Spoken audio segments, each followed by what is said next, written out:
Well, it all started with his granny's fudge. Curtis Stone is a celebrated chef and author who's known worldwide, thanks in part to cooking competitions like Top Chef Masters and his new Food Network show, All Star Academy. Fascinated by food since tasting that Yorkshire fudge at age 4, he named his Beverly Hills restaurant Maud after his granny back in Australia.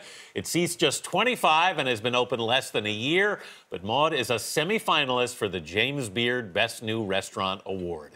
And his new cookbook, Good Food, Good Life, helps people treat home cooking as a joy. Chef Curtis Stone, welcome to The Dish. Thank you so much. And we should say that the producer of this segment, Marcy Waldman, who is kind of our chef for the segment, has been trying to get you for 4 years, and you're finally here, so we're thrilled to have you. I was playing so hard to get. I've always wanted to come on the show as well, so I'm extremely excited to be here. Well, a lot of the women in the studio, including me, were very excited to have you here. So walk us through what we have on the table today. Okay, so we're starting down this end with a cocktail, because I thought it was the right time to make a margarita. It's a pineapple margarita, really, really simple to make, but delicious.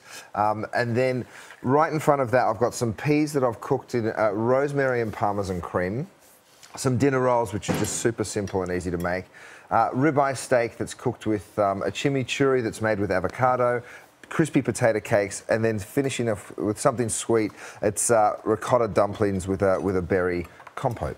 We've spoken so much about this, the fudge, growing up. Do you have a first food memory? Do you remember what it was? Look, I was making fudge with my granny, but the next thing that I remember, actually something earlier than that, I was sitting on the kitchen counter with a stick of butter and a bag of raisins, and I was literally running the raisins down there's my granny, running a raisin down that stick of butter, and I can remember my mum walking into the kitchen and saying, "What on earth are you doing?" Because I was literally eating butter and raisins.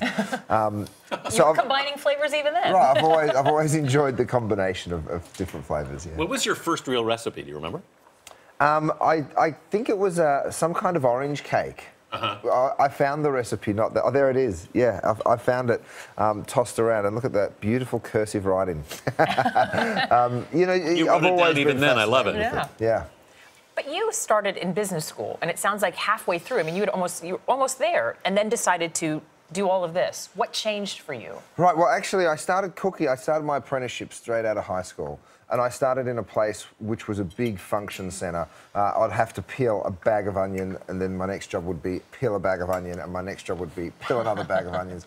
And I didn't have the same love that I sort of, you know, of course now I realise that I can peel an onion better than anyone else, and it was a really valuable skill to learn. But I decided to go back to business school, so I went to university part-time while I was actually doing my apprenticeship, but then fell in love with cooking in the right way and dropped out of business school.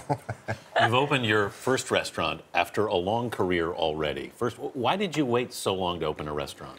Look, my career took me in a bit of a different path. I got involved a little in the media. I wrote a couple of books and got to host a couple of TV shows. And, you know, early on in my career, it was all about chasing Michelin stars and working in the great restaurants of Europe. And then I got involved in the media, but there was something sort of missing from what I was doing, and I really wanted to still do it. You know, those dreams you have that you always think you'll go back to, and I didn't let this one go. You know, I really wanted to do it, so here I am. You have such a beautiful family, but you also have 2 little ones. Yeah. How has all of that changed this for you?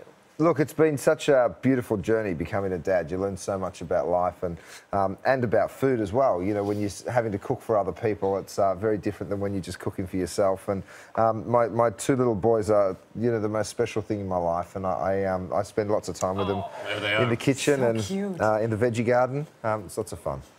Well, I want to hand you this dish and get your signature on it. And as you do that, I want to ask you, if you could have this meal with any person, past or present, who would that person be? Oh, goodness. I think it'd have to be my Granny Maud. She passed away. She passed away about 10 years ago, and you know she has no idea that I named a restaurant after her. So I'd like to tell her about it. But there you go. Excellent pick, and I will embarrass you now and tell you, all ladies out there, even better looking in real life. It really is. Chef Curtis Stone, thank you so much. And for more on Curtis Stone and The Dish, head to our website at CBS This Morning.